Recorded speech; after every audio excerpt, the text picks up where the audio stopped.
Unveiling the Secret Recipe, a guide to understanding hidden culinary treasures. Hello and welcome to our English learning journey. Today, we're going to unravel the mystery behind the phrase, secret recipe.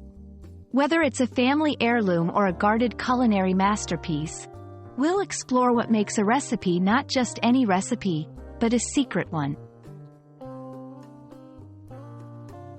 The term, secret recipe, refers to a recipe that is kept hidden from the public or outside of the family.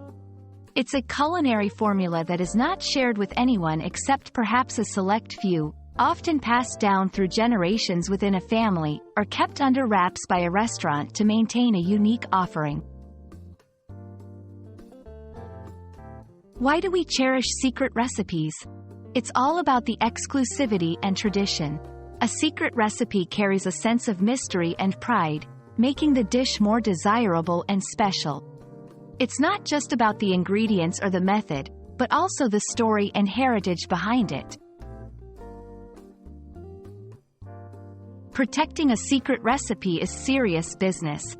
It can involve non-disclosure agreements for staff, locked safes, and even splitting the recipe among different people so no single person knows the entire process.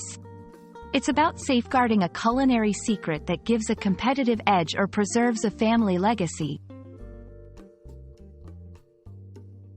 From KFC's 11 herbs and spices to Coca-Cola's formula, secret recipes have a firm place in popular culture. They spark curiosity and debate, with many trying to crack the code. These recipes become legends, often boosting the brand's mystique and customer loyalty. We hope this video has given you a flavorful insight into the world of secret recipes. Remember, a secret recipe is much more than just the taste. It's a blend of history, identity, and mystery. Until next time, keep learning and stay curious about the wonders of the English language.